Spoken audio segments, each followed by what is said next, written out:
നിളയിൽ പൊന്നലകൾ പോൽ സ്മൃതിലഹരികൾ പാട്, സ്മൃതിലഹരികൾ പാട്, സ്മൃതിലഹരികൾ പാട്. മലയാള മനോരമയുടെ ഹോർത്തോസ് വായനയിലേക്ക് സ്വാഗതം.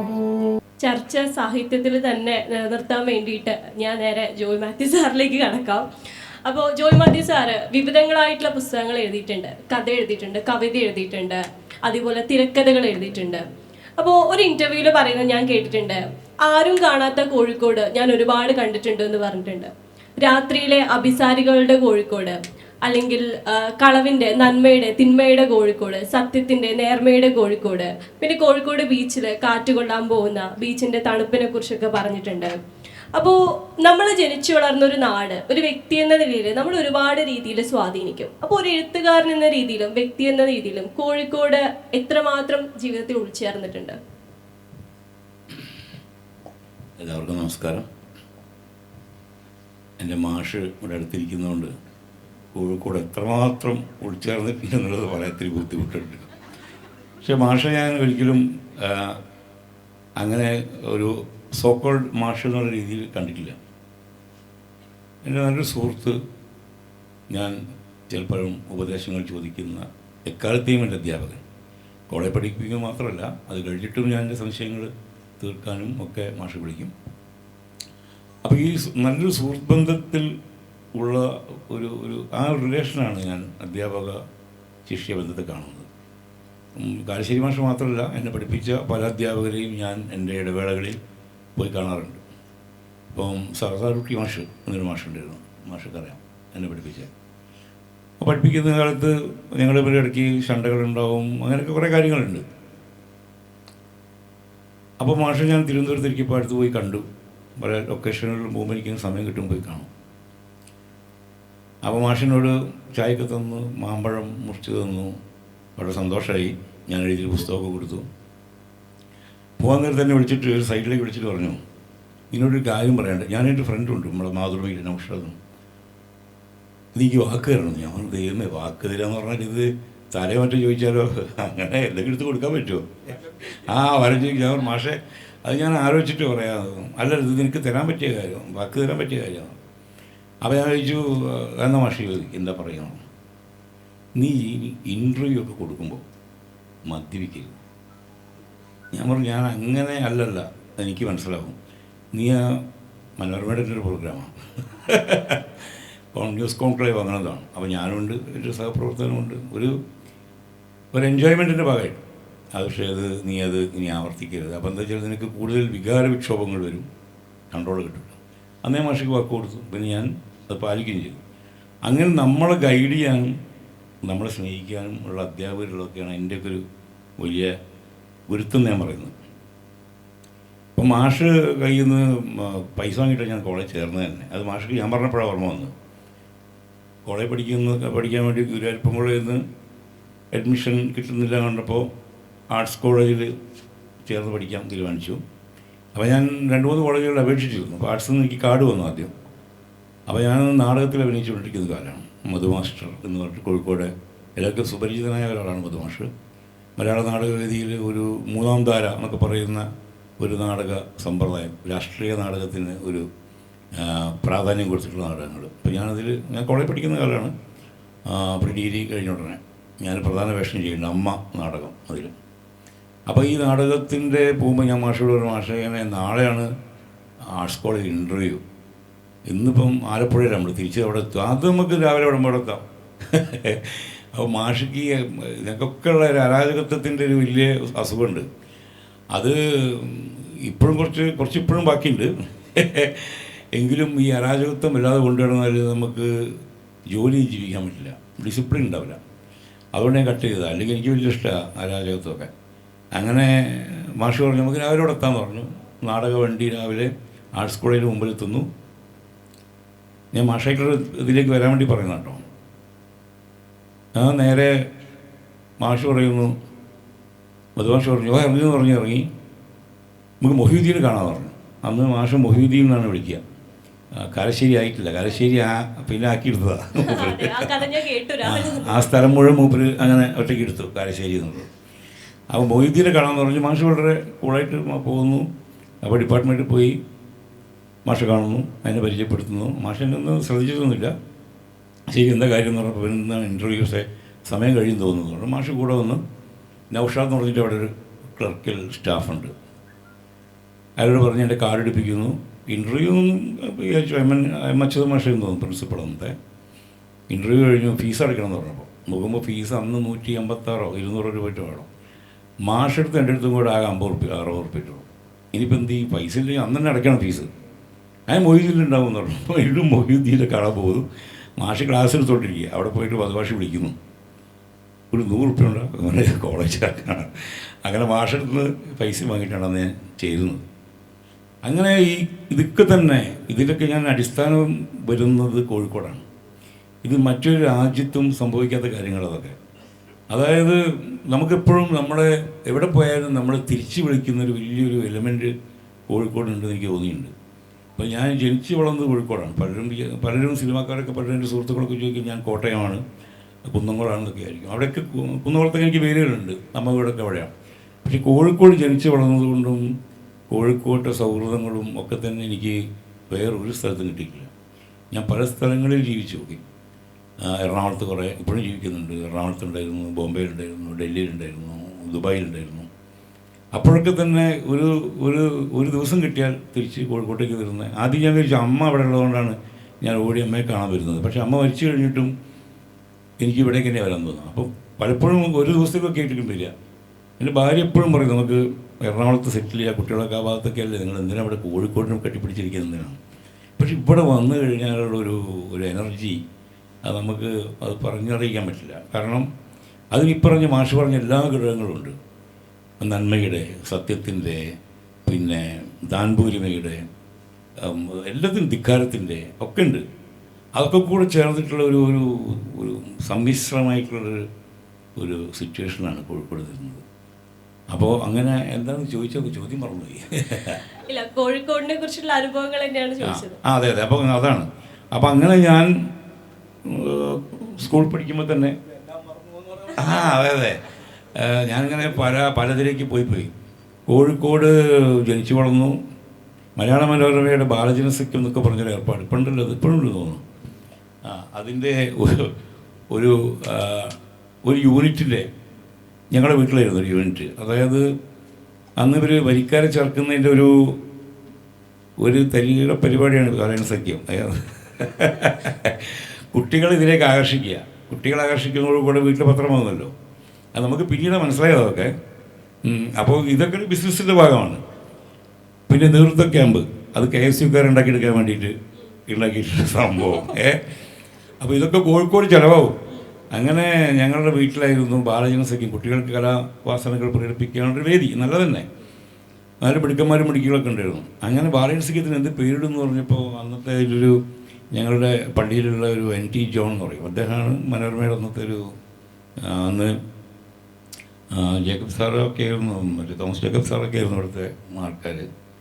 പേരിട്ട് ജോയ് എന്നാണ് ആ ബാലജനസഖ്യത്തിൻ്റെ പേര്. എൻ്റെ പേര് തന്നെ. കാരണം ഞങ്ങളുടെ വീട്ടിൽ വെച്ച് കൂടുന്നൊരു 10-15 അയൽവക്കത്തിലെ കുട്ടികളൊക്കെയാണ്.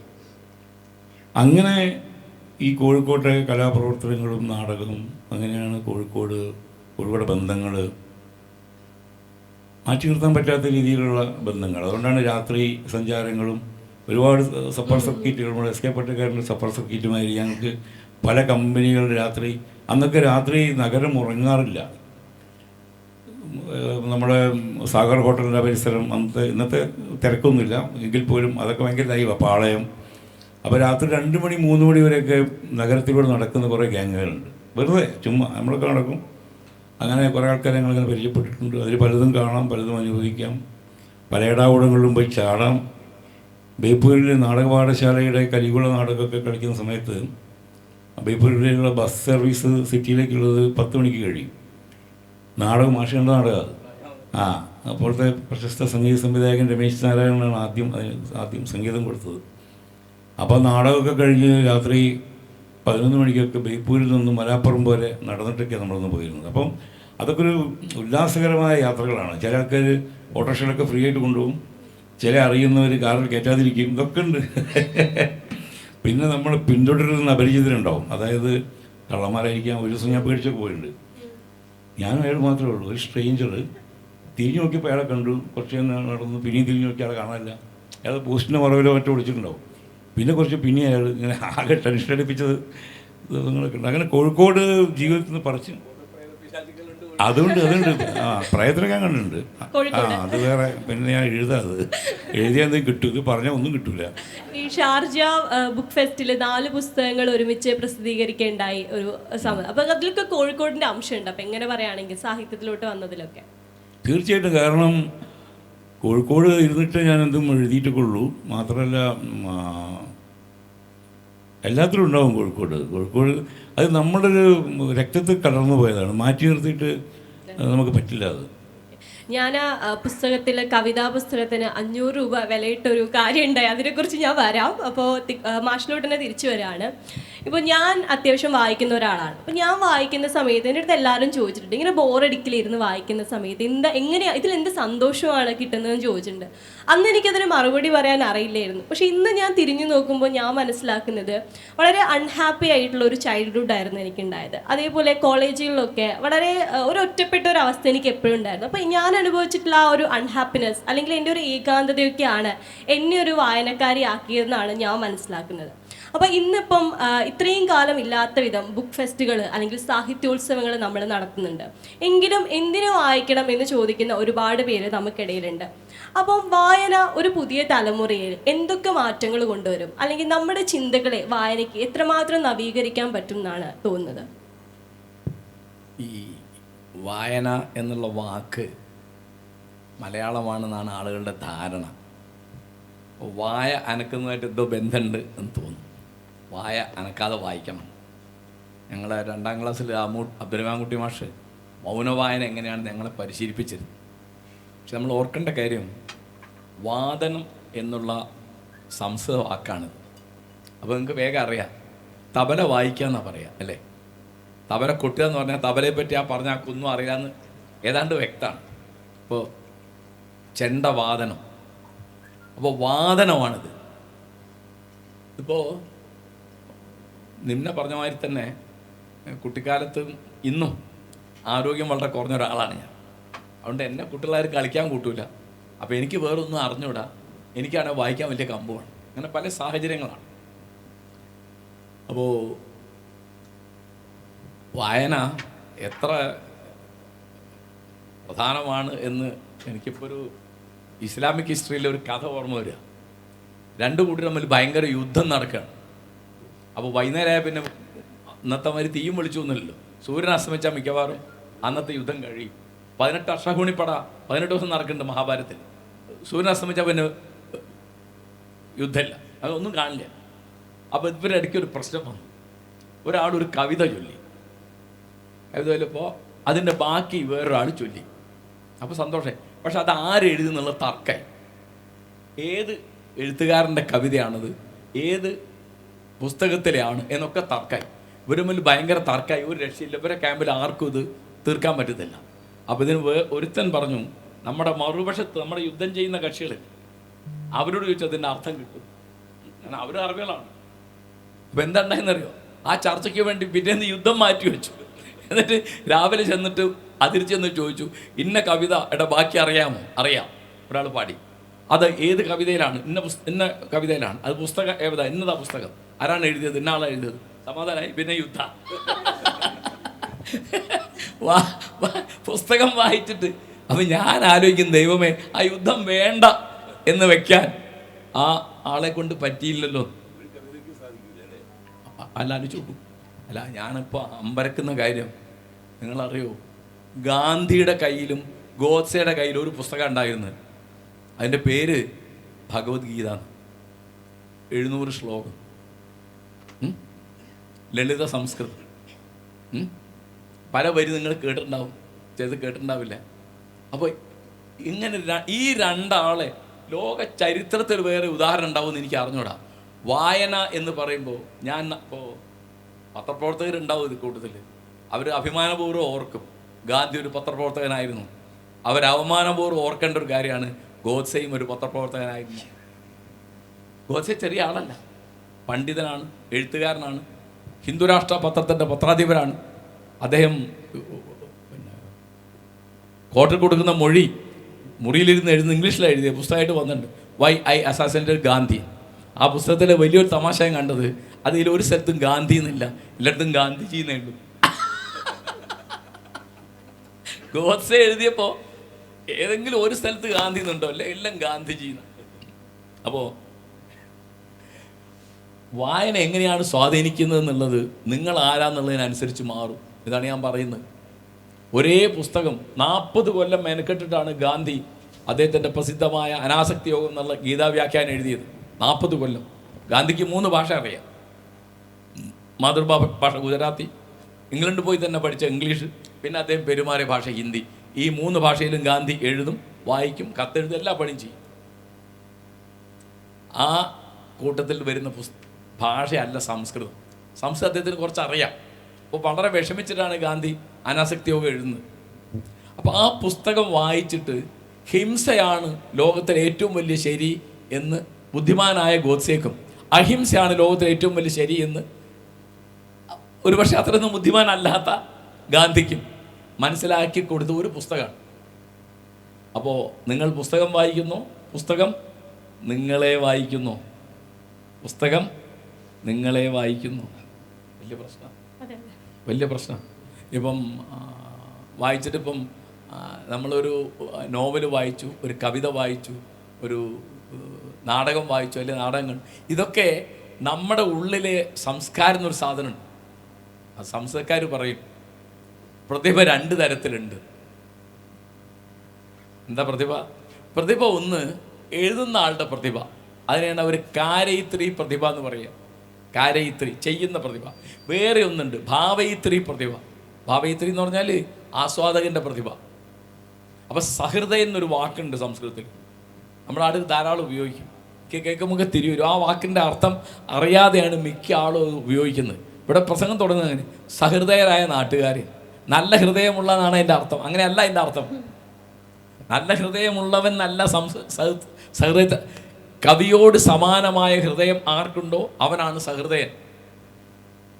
മാമ്പഴം എഴുതുമ്പോൾ വൈലോപ്പിള്ളി ഏത് മാനസികാവസ്ഥ അനുഭവിച്ചു, ആ മാനസികാവസ്ഥ അനുഭവിക്കുന്ന ആൾക്കുള്ള പേരാണ് സഹൃദയൻ.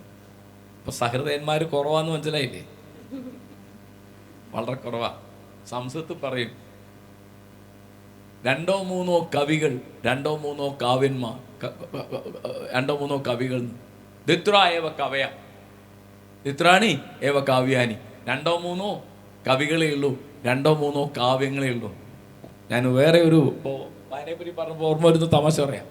സംസ്കൃതത്തിൽ ഈ വിരലിൻ്റെ പേര് അനാമിക. എന്താ പേര്? അനാമിക എന്ന് പറഞ്ഞാൽ പേരില്ലാത്ത, ഇതിന് പേരില്ല സംസ്കൃതത്തിൽ. നമ്മുടെ നാട്ടിൽ പേരുണ്ട്. എന്താണ്? മോതിരവിരലെന്ന് പറയൂലേ. അപ്പം അതെങ്ങനെ വന്നു എന്ന് ഒരു കവി ഒരു മനോഹരമായ ശ്ലോകത്തിൽ പറയാണ്. കവികളെ എണ്ണാൻ വേണ്ടിയിരുന്നു. അപ്പോൾ ആദ്യം എണ്ണി, കാളിദാസൻ എന്ന് എണ്ണി, പിന്നെ പേരില്ല, പിന്നെ എണ്ണാൻ വയ്യ, പിന്നെ എന്ത് ചെയ്തു? അനാമിക എന്ന് പറഞ്ഞു. കേട്ടോ, കാലം മാറുന്നതിൻ്റെ കാര്യം ഞാൻ പറയാം. അപ്പോൾ സംസ്കൃതത്തിൽ എപ്പോഴും ചോദിക്കും ആരാണ് കവി. ഒരുപാട് ഉത്തരമുണ്ട്. വളരെ വളരെ തമാശയുള്ള ഉത്തരമുണ്ട്. വളരെ തമാശയുള്ള ഒരു ഉത്തരം ഇപ്പം ഞാൻ പറയാം. ആരാണ് സാക്ഷരൻ എന്ന് ചോദിച്ചു. സാക്ഷരൻ എന്ന് പറഞ്ഞാൽ അക്ഷരം പഠിച്ചവൻ. ഇന്നത്തെ +1 കിട്ടിയവരെ പറ്റി അല്ലട്ടോ ഈ പറയുന്നത്. ആരാണ് സാക്ഷരൻ? അത് രാക്ഷസനൊന്ന് തിരിഞ്ഞു പോയതാണ്. സാക്ഷരാ വിപരീതാശ്ച രാക്ഷസ ഇത് കേവലം.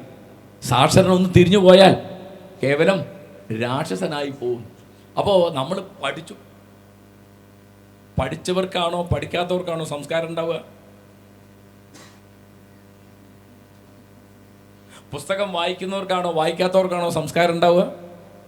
ഞാനൊരു ചെറുതായിരുന്നു പറഞ്ഞു. ഞാനിപ്പം പാളയം ബസ് സ്റ്റാൻഡ് മുക്കത്തേക്ക് ബസ് കയറി. ഒരാൾ ഒഴിഞ്ഞ സീറ്റ് കണ്ടപ്പോൾ ഒരാൾ ഇരിക്കുന്നുണ്ട്. അവിടെ ഇരിക്കുന്ന ആൾ വേറൊരാൾ വന്നല്ലോ വെച്ചാൽ ഒന്ന് ഒതുങ്ങിയിരിക്കുന്നുണ്ട് എങ്കിൽ എനിക്ക് ഉറപ്പാണ് അയാൾ 10ാം തരം പാസ്സായിട്ടില്ല. അത് അവിടെ തന്നെ ഇങ്ങനെ ഇരുന്നാൽ ഉറപ്പാണ് MA PhD ആണ്. തീർന്നു. വേഗം അറിയാം. അതായത് വേറെ ഒരു മനുഷ്യൻ വന്നിരുന്നു, ഞാനൊന്ന് ഒതുങ്ങിയിരിക്കട്ടെ, ഇത് ബസ്സാണ് എന്ന് വിചാരിക്കാൻ മാത്രമുള്ള ഒരു യാഥാർത്ഥ്യബോധം, ഒരു മര്യാദ. എത്ര ചെറിയ കാര്യം അത്. ഞങ്ങൾക്ക് രണ്ടാക്കും മുക്കത്തേക്കാ പോകണമെങ്കിൽ 1 മണിക്കൂർ ബസ്സിലിരിക്കണം, വേണ്ടേ? അപ്പം ഞാൻ സാധാരണ രീതിയിൽ വേണ്ടത്ര വേഷമോ ധരിക്കാത്ത ഒരാളാണ് അലർത്തിരിക്കാൻ എനിക്കിഷ്ടം. കാരണം നല്ല കുപ്പായും കൂട്ടും ഒക്കെ ആണെങ്കിൽ ഉറപ്പാണ് ഒന്ന് ഒതുങ്ങിയിരിക്കൂല എന്ന് ഉറപ്പാണ്. അതുപോലും ഒന്ന് ഒതുങ്ങിയിരിക്കണമെന്ന് പോലും പഠിപ്പിക്കാൻ കഴിയാത്ത നമ്മുടെ സാക്ഷരത എന്തിനു കൊള്ളുമെന്ന് എനിക്ക് മനസ്സിലാവുന്നില്ല. നമ്മുടെ ഏത് പുസ്തകം വായിച്ചിട്ട്, ഇപ്പോൾ ഞാൻ പറയാം പുസ്തകങ്ങൾ എങ്ങനെ പെരുമാറുന്നതെന്ന് ഞാൻ പറയാം. ഇവിടെ ഇപ്പം നല്ല ഉദാഹരണം പറയാം. നിങ്ങൾ പലരും പേട് കിട്ടുന്നുണ്ടാവും, ചെല്ലും വായിച്ചിട്ടുണ്ടാവും. ഓടയിൽ നിന്നൊരു നോവലുണ്ട്. ആരുടെ? കേശവദേവിൻ്റെ. 1944 മെയ്യിൽ വന്ന പുസ്തകം. ബാല്യകാല സഖി കൊല്ലമിറങ്ങിയ പുസ്തകം. അതിനകത്ത് കൈറിക്ഷ എന്നൊരു ഏർപ്പാടുണ്ട്. അത് കണ്ടിട്ടുണ്ടോ നിങ്ങൾ? ഒരു കൈവണ്ടിയിൽ ആളെ ഇരുത്തിയിട്ട് ആൾ വലിക്കുക. ജോലി കണ്ടിട്ടുണ്ടോ? പിന്നെ കോഴിക്കോട്ട് ഞാൻ ആദ്യം വരുമ്പോൾ കുതിരവണ്ടി ഉണ്ട്, സൈക്കിൾ റിക്ഷ ഉണ്ട്, കൈവണ്ടി ധാരാളം ഉണ്ട്. പിന്നെ അതൊക്കെ എപ്പോഴും ഉണ്ട്. പിന്നെ ഓട്ടോറിക്ഷ ഉണ്ട്. ഓട്ടോറിക്ഷ എന്ന് വലിയ അപൂർവ വസ്തുവാണ്. ഓട്ടോറിക്ഷ കയറാൻ വലിയ അത്ഭുതമാണെന്ന്. 50 പൈസയാണ് ഞാൻ വരുമ്പോൾ കോഴിക്കോട്ട് ഓട്ടോറിക്ഷയ്ക്ക് 50 പൈസ. 50 പൈസ. അപ്പോൾ ഈ കൈറിക്ഷ എന്നുള്ള സാധനം എന്താണ്, എങ്ങനെയാണ് അത് മനുഷ്യനെ ബാധിക്കുന്നത്, അതെങ്ങനെയാണ് മനുഷ്യനെ ഒരു മനുഷ്യൻ ചെയ്യാൻ പാടില്ലാത്ത കാര്യമാണത് എന്ന് മലയാളികളെ ബോധ്യപ്പെടുത്തിയത് ഓടയിൽ നിന്നൊരു നോവലാണ്. അത് 66 നിന്നാണ് എൻ്റെ ഓർമ്മ. സിനിമയായിട്ട് വന്നു. അതിൽ മനോഹരമായിട്ട് സത്യൻ അഭിനയിക്കുക ആ ഭാഗം കേട്ടോ. ഞാൻ ആ സിനിമ എപ്പോഴും ഓർക്കുന്നത് നോക്കുകുത്തി എന്ന് പറയുമ്പോഴാണ്. എന്താ നോക്കുകുത്തി എന്ന് പറഞ്ഞാൽ? ഒരു പണിയെടുക്കാതെ പണിയെടുക്കുന്നതിനെ നോക്കി പേടിപ്പിച്ചതിന് കിട്ടിയ കൂലിക്കാ നോക്കുകൂലി എന്ന് പറയുന്നത്. കൂലി എന്ന് പറഞ്ഞാൽ എടുത്ത പണിക്കുള്ള പ്രതിഫല അല്ലേ? എടുക്കാത്ത പണിക്ക് കൂലി കിട്ടൂ. കണ്ടോ ഭാഷ നമ്മളെ പറ്റിക്കുന്നുണ്ടോ? അതിനകത്തൊരു രംഗമുണ്ട്. പപ്പു എന്ന് പറയുന്ന ഈ ചങ്ങാതി പീടി കത്തിക്കാൻ വേണ്ടി അന്നൊക്കെ ശേഷപ്പീടിയിൽ ഒരു ചെറിയ നൂലിൻ്റെ പുറത്ത് പിന്നെ തീ ഉണ്ടാവും. അതിൽ തീയെടുത്ത് നോക്കുമ്പോൾ മടിയിൽ ബീഡിയില്ല. അപ്പോൾ ആരോ ബീഡി കൊടുക്കാൻ വേണം, എനിക്ക് വേണ്ടെന്നു. ഒരിക്കലും ഒരു സൗജന്യവും പറ്റാത്ത തരത്തിൽ അഭിമാനമുള്ളൊരു മനുഷ്യനാണ്, അന്തസ്സുള്ളൊരു മനുഷ്യനാണ് തൊഴിലാളി എന്ന് മലയാളിയെ പഠിപ്പിച്ച കേശവദേവ. മനസ്സിലാവുണ്ടോ? അങ്ങനെ സൗജന്യം സ്വീകരിക്കരുത്, തട്ടിപ്പ് നടത്തരുത്, കള്ളത്തരം കാണിക്കരുത്, നുണ പറയരുത്. ഇത് നുണ പറയുന്നതൊക്കെ മുതലാളിമാരും നുണ പറയാത്തവരൊക്കെ തൊഴിലാളികളും. അതാണ് പുരോഗമന സാഹിത്യം. പുരോഗമന സാഹിത്യം എല്ലാ കൊള്ളരുതായ്മയും ജന്മിക്കും. ഒരു കൊള്ളരുതായ്മയില്ല. ഇപ്പോൾ രണ്ടിടങ്ങളിൽ ചോദിച്ചു നോക്കിയാൽ അറിയാം. 48 വന്ന പുസ്തകം. അപ്പോൾ ഞാൻ പറഞ്ഞുകൊണ്ടുവരുന്ന കാര്യം, ഈ ലോകത്തെ മാറ്റാൻ സാധിക്കുന്ന ഒന്നാണ് പുസ്തകം. നമ്മളിന്ന് കാണുന്ന എല്ലാ സംസ്കാരങ്ങളുടെയും അടിയിലൊരു പുസ്തകം ഉണ്ടാവും. അതൊന്നുകിൽ ബൈബിളായിരിക്കും, ഒന്നുകിൽ ഗീതയായിരിക്കും, അല്ലെങ്കിൽ ഖുറാനായിരിക്കും, അല്ലെങ്കിൽ പഴയ നിയമമായിരിക്കും ഉണ്ടാവും. യഹൂദന്മാരെ പറ്റി ഒരു കഥയുണ്ട്, നമ്മൾ ഓർക്കേണ്ട കഥയാണ്. അവരെ പറ്റി പറഞ്ഞത് യഹൂദന്മാർ ബൈബിൾ ഉണ്ടാക്കി എന്നതല്ല ശരി, ബൈബിൾ യഹൂദന്മാരെ ഉണ്ടാക്കി എന്നതാണ് ശരിയെന്ന്. ഞാൻ പറയാം, നമ്മൾ മലയാളം ഉണ്ടാക്കുകയാണോ മലയാളം നമ്മളെ ഉണ്ടാക്കുകയാണോ? എനിക്ക് മനസ്സിലായത് മലയാളം കേരളീയരെ ഉണ്ടാക്കുകയാണെന്ന്. കാരണം നമ്മളെല്ലാവരും ഒരു ഭാഷ സംസാരിക്കുന്നു, ഏത് ജാതി, ഏത് മതം, ഏത് വിശ്വാസമാണെങ്കിലും. മഹാരാഷ്ട്രയിൽ ഇങ്ങനെയല്ല. അവിടുത്തെ മുസ്ലിങ്ങൾക്ക് ഉറുദു എന്നൊരു ഭാഷയുണ്ട്, മറ്റവർക്ക് മറാഠി ഉണ്ട്, മറ്റവർക്ക് ഹിന്ദി ഉണ്ട്. ഇവിടെ അങ്ങനെ ഇല്ല. ഇവിടെ ക്രിസ്ത്യാനി കുർസോനി എന്നൊരു ലിപിയിൽ എഴുതിയിരുന്നു, മുസ്ലിങ്ങൾ അറബി മലയാളത്തിൽ എഴുതിയിരുന്നു. കുറച്ച് കഴിഞ്ഞപ്പോൾ എല്ലാവർക്കും ഒരു ഭാഷയായി, എല്ലാവരും മാഷന്മാരൊന്നായി, എല്ലാവരുടെയും കളിസ്ഥലം ഒന്നായി. നമ്മൾ ഒന്നിച്ച് കളിച്ചു, ഒന്നിച്ച് കുളിച്ചു, ഒന്നിച്ച് തല്ലുകൂടി, ഒന്നിച്ച് പട്ടിണി കിടന്നു, ഒന്നിച്ച് ഫുട്ബോൾ കണ്ടു. ഭൂതകാലം സമാന ഭൂതകാലം ഉണ്ടാകുമ്പോൾ നിങ്ങൾക്ക് വെട്ടുന്നതിനും കൊല്ലുന്നതിനൊക്കെ ഒരു വ്യത്യാസം ഉണ്ടാവും. പിന്നെ ഇവിടെ എളുപ്പമല്ല. കേരളത്തിൽ ഒരു മുസ്ലിങ്ങൾ മാത്രം താമസിക്കുന്ന സ്ഥലം അങ്ങനെ ഉണ്ടാവും. ആന്ധ്രാപ്രദേശിലുണ്ടാവും. കാരണം വെള്ളം കുറവാണ്. ഇവിടെ എവിടെ കുത്തിയാലും വെള്ളം കാണും, എവിടെ ആർക്കും വീടുണ്ടാക്കാം. ബസ്സിന് പോകുമ്പോൾ ഒരു ഹിന്ദുവിൻ്റെ വീട് കണ്ടാൽ തൊട്ടപ്പുറത്തൊരു മുസ്ലിമിൻ്റെ വീടുണ്ടാവും, അപ്പുറത്ത് ക്രിസ്ത്യാനിയുടെ വീടുണ്ടാവും. എന്താണ്? ഇവിടെ രവി വിഹാർ എന്നായിരിക്കും, അപ്പുറത്ത് അൻസാർ മൻസിൽ നിന്നായിരിക്കും, അതിൻ്റെ അപ്പുറത്ത് വെട്ടക്കുന്നയിൽ നിന്നായിരിക്കും. അങ്ങനെയാണ് അവിടുത്തെ പേര് ഉള്ളു ഇവിടെ ഇടാൻ, വെട്ടക്കുന്നയിൽ. അപ്പം അതുകൊണ്ട് നമ്മൾ ഒരുമിച്ച് ജീവിക്കുന്ന ആളുകളാണ്. നമുക്ക് ചവിട്ടുനാടകവും കഥകളിയും ഒപ്പനയും ഒക്കെ നമ്മുടെ കലാരൂപങ്ങളാണ്. എഴുത്തച്ഛൻ നമ്മുടെ എല്ലാവരുടെയും ഭാഷയുടെ പിതാവാണ് എന്ന തരത്തിൽ നമ്മളെ ഉണ്ടാക്കിയത് മലയാളമാണ്. നമ്മൾ മറന്നു പോകരുത്, നമ്മളെ ഉണ്ടാക്കിയത് മലയാളമാണ്. നമ്മൾ മലയാളം ഉണ്ടാക്കുകയല്ലേ ചെയ്തത്. ഇപ്പോൾ നമുക്കിപ്പോൾ ഞാൻ എൻ്റെ ഒരു അനുഭവം പറയാം. ഈ ആൻഡമാൻ നിക്കോബാർ ദ്വീപിൽ 2 തോട്ടം പോയ ആളാണ് ഞാൻ. വളരെ കാടിൻ്റെയും കടലിൻ്റെയും ഭംഗി കാണാൻ അവിടെ പോകണമെന്നാണ് ഞാൻ പറയാം. അവിടെ വിംബർലിഗഞ്ച് എന്ന് പറഞ്ഞ സ്ഥലത്ത് ഞാൻ ബസ്സിലിങ്ങനെ വരികയാണ്. അപ്പം ഒരാൾ ബെല്ലടിച്ചു, മലയാളം സ്റ്റോപ്പ് എന്ന് പറഞ്ഞു. അപ്പോൾ ഞാൻ അവിടെ ഇറങ്ങി. മലയാളം സ്റ്റോപ്പ് കണ്ടാൽ പിന്നെ നമുക്ക് വേറെ കൊണ്ട് പോകാൻ. അപ്പം എന്താ ഈ സ്റ്റോപ്പിന് പേര്? അയ്യോ, ഇവിടെ മലയാളം സ്കൂൾ ഉള്ളതുകൊണ്ടാണ് മലയാളം സ്കൂൾ തന്നെ ആദ്യം പറഞ്ഞിരുന്നത്. ഇപ്പം മലയാളം സ്റ്റോപ്പ്. ഞാൻ പറയുന്നത് എനിക്ക് ആ സ്കൂളിൽ നിന്ന് കാണുന്നത് സ്കൂളില്ല. കാരണം അവിടെ തമിഴ് സ്കൂളിൽ നിന്നൊരു സ്റ്റോപ്പുണ്ട്, ബംഗാളി സ്കൂളിൽ നിന്നൊരു സ്റ്റോപ്പുണ്ട്. മലയാളികളൊക്കെ പഠിക്കുന്നത് ഇംഗ്ലീഷ് എല്ലാവരും പഠിക്കും, പിന്നെ മലയാളികൾ പ്രിഫർ ചെയ്യുന്നത് ഹിന്ദി പഠിക്കാനാണ്. അല്ലാതെ മലയാളം പഠിപ്പിക്കുന്ന ഒരു സ്കൂളും അന്തമാൻ നിക്കോബാർ ദ്വീപുകളിലില്ല, ഒരു സ്കൂളും ഇല്ല. അവിടെ എവിടെയെങ്കിലും മലയാളം ഉണ്ടെങ്കിൽ മുസ്ലിങ്ങളുടെ മതപാഠശാലകളിൽ അവരുടെ ടെക്സ്റ്റ് ബുക്ക് മലയാളം ആയതുകൊണ്ട് അവർക്ക് മലയാളം അറിയാം. ഈ കരച്ചിൽ വന്നു. കാരണം ഇന്ത്യയുടെ നാനാഭാഗത്തു നിന്ന് ആളുകൾ വന്നുകൂടിയ സ്ഥലമാണ് അവിടെ. കുറ്റവാളികളായിട്ട് അവിടെ കൈദി എന്ന് പറയും, പിന്നെ കുടിയേറ്റക്കാരായിട്ട് അങ്ങനെയൊക്കെ വന്നിട്ട് ഒരുപടി മലയാളികൾ. ഇപ്പോൾ അവിടെ ഏറ്റവും പ്രധാനപ്പെട്ട ബീച്ചിൻ്റെ പേര് വണ്ടൂർ എന്നാണ്. കാലിക്കറ്റ് എന്ന സ്ഥലമുണ്ട്, മഞ്ചേരി സ്ഥലമുണ്ട്, മണ്ണാർക്കാടുണ്ട്. മണ്ണാർക്കാട് ജില്ലയിലെ ഒരു വാർഡിൻ്റെ പേരാണ് മലപ്പുറം. അവിടെ മനസ്സിലായോ? അങ്ങനെ തീർത്ത് നമുക്ക് എങ്ങോട്ട് തിരിഞ്ഞാലും, പക്ഷെ മലയാളം മാത്രമില്ല. അപ്പോൾ ഈ വായന ഇപ്പോൾ എന്തിനാണെന്നാണ് നിന്നെ ചോദിക്കുന്നത്. ഇപ്പം എൻ്റെ അനുഭവം ഞാൻ പറയുന്നത്, നമുക്ക് അത്യാവശ്യമുള്ള 2 സാധനം ഉണ്ട്. അതൊന്ന് ഭാവനയാണ്,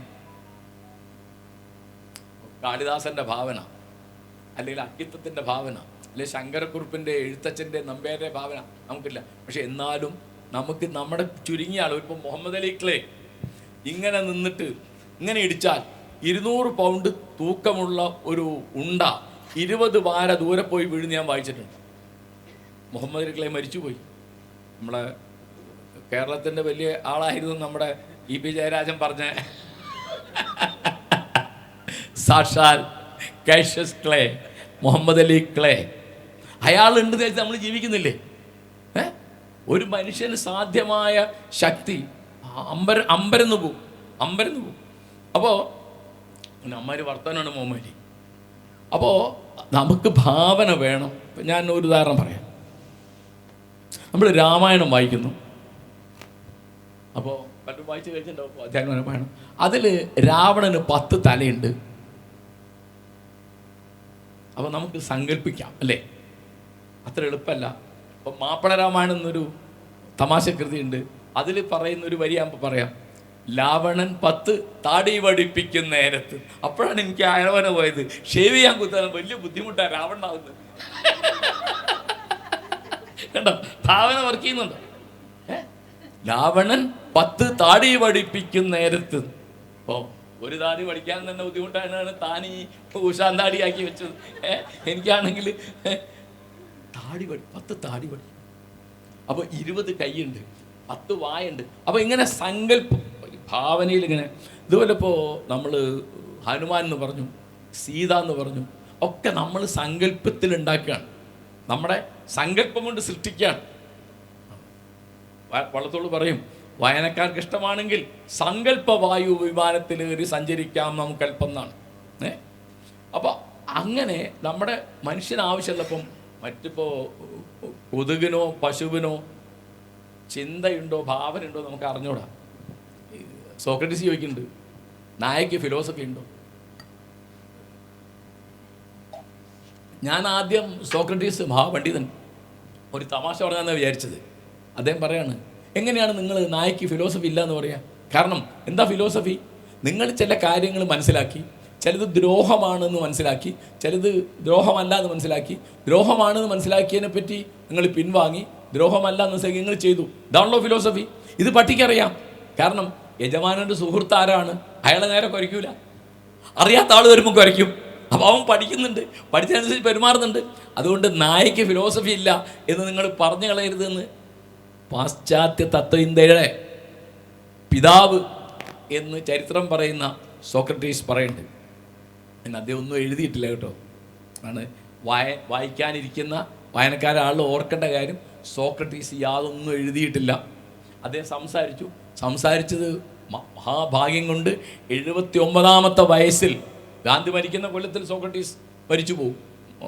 രണ്ടാളും മരിച്ചാൽ രണ്ടാളെയും കൊന്നതാണ്. 79 വയസ്സ്. ഒരു കൊല്ലമാണ് പ്ലേറ്റോ സോക്രട്ടീസിൻ്റെ കൂടെ ഉണ്ടായിരുന്നത്. സോക്രട്ടീസ് എഴുതിയതാണ്. ചോദ്യവും ഉത്തരവും ഉപചോദ്യവും ഒക്കെ സോക്രട്ടീസാണ് എഴുതുന്നത്. സോക്രട്ടീസ് എഴുതിയില്ല, ഞാൻ പറഞ്ഞ് തെറ്റി. അതാണ് ശിഷ്യന്മാരുണ്ടായുള്ള ഗുണം, മനസ്സിലായോ? പ്ലേറ്റോ ആണ് എഴുതുന്നത്. അപ്പോളജിയൊക്കെ പ്ലേറ്റോ ആണ് എഴുതുന്നത്. ഗാന്ധി അത് പരിഭാഷപ്പെടുത്തും. പ്ലേറ്റോ എഴുതിയതാണ്. പിന്നെ ഞാൻ പറയട്ടോ, വലിയ എഴുത്തുകാരും എഴുതുകയും വായിക്കുകയും ചെയ്ത ആൾക്കാരില്ല. അപ്പോൾ യൂറോപ്പിലെ ഏറ്റവും വലിയ പുസ്തകമായിട്ട് അവർ പറയുന്ന ഇലിയഡും ഒഡീസിയാണ്. അത് എഴുതി എന്ന് പറയുന്ന ഹോമറിന് എഴുത്തും വായനയും അറിയില്ല, അദ്ദേഹത്തിന് കണ്ണും കാണില്ല. അദ്ദേഹം പറഞ്ഞത് കേട്ട ആൾക്കാർ എഴുതിയാണ്. ഇവിടെ വേറെ ഒരുത്തൻ, ഗാന്ധി നിരന്തരം ഉദ്ധരിക്കുന്ന ഒരുത്തൻ, അദ്ദേഹത്തിൻ്റെ പേര് കബീർ ദാസ് എന്നാണ്. അദ്ദേഹത്തിന് എഴുത്തും വായനയും അറിയില്ല. അദ്ദേഹം പാടുന്നതും പറയുന്നതും മുഴുവൻ ആളുകൾ എഴുതി വെച്ചു. അതാണ് ഞാനിന്ന് കബീർ കെ ദോഹെ എന്നും പറഞ്ഞിട്ട് പഠിക്കുന്നത്. അതുകൊണ്ട് ഇവർ പണ്ഡിതന്മാരാണ്. ഇപ്പോൾ നമ്മുടെ വലിയ പണ്ഡിതന്മാരിപ്പോൾ ഞാൻ നേരത്തെ പറഞ്ഞ കേശവദേവ് 8ാം ക്ലാസ്സിൽ നിന്ന് സ്കൂൾ പഠിച്ചു പോയൊരുത്തനാണ്. നമ്മളറിയുന്ന ബഷീർ 9ാം ക്ലാസ്സിൽ നിന്ന് സ്കൂളിൽ നിന്ന് പുറത്താക്കി. നമ്മളറിയുന്ന മാധവിക്കുട്ടി 15ാമത്തെ വയസ്സിൽ 10ാം തരം തോറ്റു. കണക്കിന് തോറ്റുപോയി മാധവി. അന്ന് കണക്കിന് തോറ്റാൽ ജയിക്കൂല. അപ്പോൾ പിന്നെ എന്തിന് തോറ്റാലും ജയിക്കും, തോറ്റാലേ ജയിക്കൂ. മാധവിക്കുട്ടി കണക്കിന് തോറ്റു. അപ്പോൾ അവർ പറയുന്നുണ്ട് വലിയ കഷ്ടമായി. 15ാമത്തെ വയസ്സിൽ അവരെ കെട്ടിച്ചു. 16ാമത്തെ വയസ്സിൽ മോനു നാലപ്പാട്, മോനു എന്നാണ് പറയുക, അദ്ദേഹം ജനിച്ചു. മകനെപ്പറ്റി എന്നോട് മാലക്കുട്ടി പറഞ്ഞൊരു തമാശ ഞാൻ എപ്പോഴും ആലോചിക്കും. കാരശ്ശേരി ഞങ്ങൾ രണ്ടുപേരും കൽക്കട്ട എയർപോർട്ടിൽ നിൽക്കുകയാണ്. അപ്പോൾ എന്നെ പരിചയമുള്ള ആരോ വന്നു, ഞാനും മോനും നിൽക്കുന്നുണ്ട്. അപ്പോൾ എന്നോട് ചോദിക്കുകയാണ്, ഇതാണോ മാധവൻ നായർ? ആരെപ്പറ്റി ഒരു തമാശ പറയും, മകനെ പറ്റി എനിക്കറിയാം. അവരുടെ പേര് കമല എന്നാണ്. അവർ 3 വഴിക്ക് മാധവദാസാണ്. മാധവൻ നായരുടെ മകളാണ്, മാധവദാസിൻ്റെ ഭാര്യയാണ്, മാധവദാസിൻ്റെ അമ്മയാണ്. അങ്ങനെ 3 വഴിക്ക്. ഇപ്പോൾ നാരായണ ഭട്ടതിരിയെ പറ്റി പറയും. എന്താണ് നാരായണീയത്തെ പറ്റി പറഞ്ഞത്? ദ്വേധാ നാരായണീയം എന്താ, 2 വഴിക്ക് നാരായണീയമായി. എങ്ങനെ? അത് എഴുതിയ ആളുടെ പേര് നാരായണൻ എന്നാണ്. പിന്നെ അത് ആരെപ്പറ്റിയാണ് എഴുതിയത്? ആ ആളുടെ പേര് നാരായണൻ എന്നാണ്. കൃഷ്ണനെ പറ്റിയാണത്. നാരായണീയം കൃഷ്ണനെ പറ്റിയുള്ള കൃഷ്ണസ്തുതിയാണ്. അത് എഴുതിയാണ് നാരായണ. ദ്വേധാ നാരായണീയം എന്ന് പറയും. 2 വഴിക്ക് നാരായണിയായി. ഇതുപോലെ കമല 3 വഴിക്ക് മാധവദാസായി. അവർ കാര്യമായിട്ടൊന്നും അവർ പഠിച്ചിട്ടില്ല. അവർക്കൊന്നും പഠിക്കേണ്ട കാര്യമില്ലെന്നേ. അതുകൊണ്ട് അപ്പോൾ നമ്മൾ വായിക്കുന്നു, എന്ത് വായിക്കുന്നു, എങ്ങനെ വായിക്കുന്നു എന്നുള്ളത് വലിയ പ്രശ്നമാണ്. ഇപ്പോൾ നിങ്ങളുടെ കൂടുതൽ ചിലർക്കെങ്കിലും പ്രശ്നം വരും, എങ്ങനെയാണ് ഗാന്ധി വലിയ പുസ്തകമായിട്ട് എടുത്തു വെച്ച ഗീത തൻ്റെ ഒരു പ്രകടന പത്രികയായിട്ട്, തൻ്റെ മാനിഫെസ്റ്റോ ആയിട്ട് ഗോഡ്സെ ഉപയോഗിച്ച്. ഞാനത് പറയുമ്പം വായനയുടെ സംസ്കാരം എങ്ങനെയാണ് വ്യത്യാസപ്പെടുന്നത് മനസ്സിലാവും. എന്താണ് ഗീത തുടങ്ങുന്നത്? ഇങ്ങനെയാണ്. ഇപ്പോൾ എല്ലാവർക്കും അറിയുന്ന കാര്യം, കുരുക്ഷേത്ര യുദ്ധം തുടങ്ങാൻ നേരത്ത് അപ്പുറത്തെ മഹാരഥന്മാര് വല്ലൊരുമല്ല, ഭീഷ്മര്, ദ്രോണര്, കർണൻ, എല്ലാവരും വലിയ വില്ലാളി വീരന്മാരും ബന്ധുക്കളും. ദ്രോണര് ഗുരുനാഥന്മാർ, അശ്വത്ഥമാവ് ഗുരുപുത്രനാണ്, ദ്രൗണി എന്ന് പറയും. അവരൊക്കെ കണ്ടിട്ട് മോഹാലസ്യപ്പെട്ട് തേർത്തട്ടിൽ വീഴുകയാണ് ആര്? അർജുനൻ. അവിടുന്നാണ് കൃഷ്ണൻ പറയുന്നത്, ഉത്തിഷ്ഠ, എഴുന്നേൽക്കും, യുദ്ധം ചെയ്യും. യുദ്ധം ചെയ്യാൻ പറയുന്ന പുസ്തകമാണ് ഗീത. വാളെടുക്കാൻ പറയുന്ന പുസ്തകമാണ് ഗീത. കൊല്ലാൻ പറയുന്ന പുസ്തകമാണ് ഗീത. ഗോഡ്സെ പറഞ്ഞതിൽ വലിയ തെറ്റുണ്ടോ? ഒരു തെറ്റ്. പിന്നെ ഗാന്ധി എന്തേ ഈ പറഞ്ഞത്? ഗാന്ധി ചോദിക്കുകയാണ്, ഗീത പറയുന്നത് അടിസ്ഥാനപരമായി പറയുന്നത് അനാസക്തിയെ പറ്റിയാണ്, ആസക്തി ഇല്ലായ്മയെ പറ്റിയാണ്, ലോകത്തോട് ഈ തരത്തിലുള്ള ബന്ധം ഇല്ലായ്മയെ പറ്റിയാണ്, നിസ്വാർത്ഥത്തെ പറ്റിയാണ്. നിങ്ങൾ നിസ്വാർത്ഥതയെപ്പറ്റിയോ നിസ്സാരതയെപ്പറ്റിയോ അനാസക്തിയെപ്പറ്റിയോ പറയുകയാണെങ്കിൽ പിന്നെ അതിൽ ഹിംസയില്ല. പിന്നെ ഹിംസ എന്ന് പറയുന്ന ആലങ്കാരികമാണ്. കുരുക്ഷേത്ര ഭൂമി എന്ന് പറയുന്നത് മനുഷ്യൻ്റെ മനസ്സാണ്. മോഹാലസ്യപ്പെട്ട് തേർത്തട്ടിൽ വീണ് കിടക്കുന്ന പോരാളി ആരാണ്? നിങ്ങളുടെ മനസ്സാണ്. നിങ്ങളെ എഴുന്നേൽപ്പിച്ച് യുദ്ധം ചെയ്യാൻ പ്രേരിപ്പിക്കുന്ന, പ്രവർത്തിക്കാൻ പ്രേരിപ്പിക്കുന്ന തേരാളി ആരാണ്? അത് നിങ്ങളുടെ പ്രജ്ഞയാണ്, നിങ്ങളുടെ തൻ്റെ ഇടമാണ്. അതുകൊണ്ട് അങ്ങനെ സാധനം ഉണ്ടായിട്ടില്ല എന്ന് ഗാന്ധി പറയും. നിങ്ങളുടെ ചരിത്രമൊന്നും ഗാന്ധിക്ക് വേണ്ട. നിങ്ങൾ കൊലയാളികളുടെ ചരിത്രം പറയുന്നു. കൊലയെപ്പറ്റി അല്ല ഗീത പറയുന്നത്. ഗീത പറയുന്നത് അവനവൻ്റെ ഉള്ളിലെ അധർമ്മത്തെ നശിപ്പിക്കാനാണ്. യുദ്ധാര് തമ്മിലാണ്, അവനവൻ്റെ ഉള്ളിലെ ധർമാധർമ്മങ്ങൾ തമ്മിലാണ് യുദ്ധം. അല്ലാതെ വേറെ യുദ്ധമൊന്നുമില്ല. വേറെ യുദ്ധമൊന്നും ഗാന്ധിക്ക് വേണ്ട. കണ്ടോ? അപ്പോൾ നിങ്ങൾ എന്ത് വായിക്കുന്നു, എങ്ങനെ വായിക്കുന്നു എന്നുള്ളത് നിങ്ങളുടെ സംസ്കാരത്തിനനുസരിച്ചും സാഹചര്യത്തിനനുസരിച്ചും മാറും. ഒരേ പുസ്തകം വായിച്ചിട്ട് രണ്ട് വഴിക്കാവുന്നതിൻ്റെ ഒരുപക്ഷെ ലോകത്തിലെ ഏറ്റവും വലിയ ഉദാഹരണമായിരിക്കും ഗീത വായിച്ചിട്ട് ഒരാൾ ഗാന്ധിയും ഒരാൾ ഗോഡ്സെയും ആയി എന്നുള്ളത്.